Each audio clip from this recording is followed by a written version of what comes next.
The library was quiet except for the faint hum of the air conditioner and the occasional shuffle of papers. David Brooks sat at a corner table, hunched over yet another job application on his aging laptop, stealing glances at his 10-year-old daughter, Emily.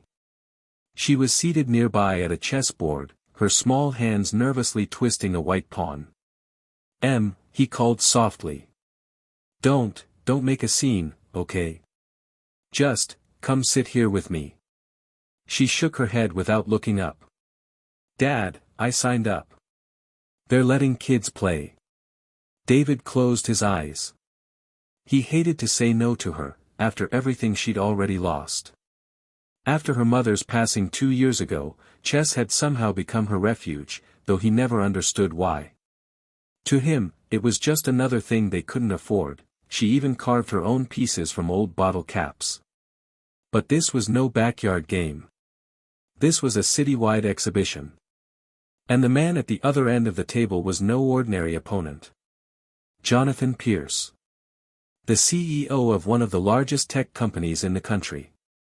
Rumor was, he'd donated thousands to public libraries and came to these events every year. Always won. Always gracious. David stood and walked over, whispering, "Sweetie, let's just watch, okay? These people, they're different. You don't need to prove anything." But Emily looked up at him then, with those wide brown eyes that always reminded him of her mother. And she smiled. "I just want to play, Dad," she said softly. "Win or lose." David swallowed his protest and stepped back, feeling helpless as everyone gathered around to watch.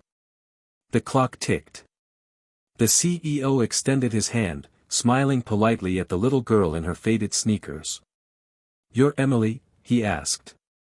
"Yes, sir," she said, shaking his hand. "Good luck," he said warmly. But the moment the pieces began to move, something changed. Emily wasn't just playing. She was thinking 3 moves ahead. 4. 5. David watched in disbelief as his daughter's tiny hands shifted knights and bishops with calm precision. The CEO's smile faltered. His eyebrows furrowed. Soon, the quiet of the library gave way to murmurs. People leaned closer. Someone whispered, "She's got him cornered already." And she did. 15 minutes later, the CEO sat frozen, staring at a checkmate he couldn't escape. For a long moment, there was silence. Then Jonathan Pierce leaned back in his chair and laughed, a deep, genuine laugh of disbelief. He stood and extended his hand again. "Bravo," he said. "That was remarkable." Emily smiled shyly and shook his hand again. David felt a strange mix of pride and shame rising in his chest. He had tried to stop her. He'd almost crushed something beautiful. When Jonathan turned to him, David stiffened. "You're her father." "Yes, sir," David said awkwardly. "You've got quite the talent on your hands," Jonathan said. Then, after a pause, "We could use that kind of mind in my youth mentorship program. If you're interested, I can cover her coaching, tournaments, travel, everything." David felt his knees weaken.